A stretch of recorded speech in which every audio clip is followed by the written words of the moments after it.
फटने से दुर्घटना हुई है। 3 मजदूर मारे गए हैं। हमारे संगठन के खेत मजदूर सभा के राज्य के सचिव शत्रुघ्न सहनी के साथ उनकी एक टीम वहां गई थी, अभी लौट करके आए हैं। 3 मजदूरों की मौत हुई है। उससे पहले ताजपुर में 2 मजदूरों की मौत हुई थी। तो कुल मिलाकर के मुझे लगता है कि कहीं सरकार और प्रशासन नाम की चीज नहीं है। पूसा में तो फैक्ट्री का रजिस्ट्रेशन भी नहीं है और 5-7 वर्षों से वो फैक्ट्री चल रही थी।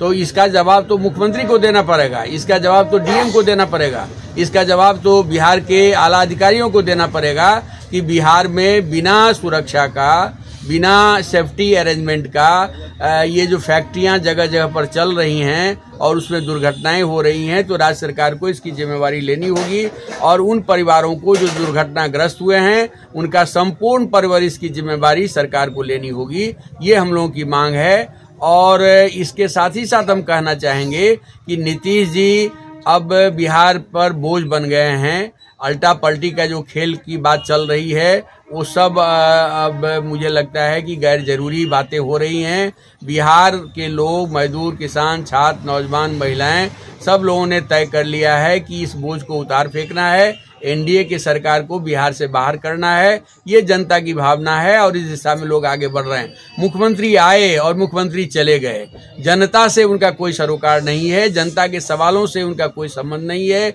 जनता के मुद्दे पर बात करने के लिए वो तैयार नहीं है। वो अधिकारियों की सरकार है, अधिकारियों के लिए सरकार है और अधिकारियों द्वारा संचालित ये सरकार है।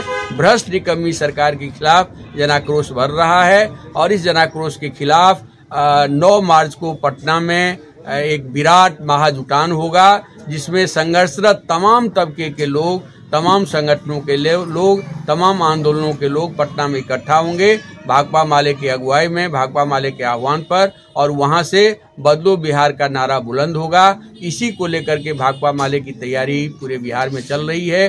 भाकपा माले के राष्ट्रीय महासचिव दीपांकर जी के नेतृत्व में पूरे मगध क्षेत्र में यात्रा निकली थी, पूरे बिहार में हमारी यात्रा निकली और फिर 1 फरवरी से दीपांकर जी के नेतृत्व में सीमांचल में फारबिसगंज से पूर्णिया तक की पदयात्रा होगी और हम संपूर्ण बिहार की जनता को जगाने के लिए तैयार हैं। मोहन भागवत का बयान अब साफ हो गया है कि मोहन भागवत आरएसएस भाजपा के लोगों को हिंदुस्तान के रिपब्लिक से कोई मतलब नहीं है, हिंदुस्तान के संविधान से कोई मतलब नहीं है, हिंदुस्तान के आज़ादी से कोई मतलब नहीं है, आज़ादी के आंदोलन में हजारों शहीदों से कोई मतलब नहीं है। और ये सब लोग कहीं न कहीं पुरानी व्यवस्था को, मनुवादी व्यवस्था को, मनुस्मृति वाली व्यवस्था को थोपना चाहते हैं। इसलिए पूरे हिंदुस्तान की जनता एकताबद्ध होकर के इस निजाम को उखाड़ फेंकने की ओर आगे बढ़ रही है। सर, एक और छोटा सवाल है, एक पॉलिटिकल सवाल है। जिस तरह से 2000 में आप लोग महागठबंधन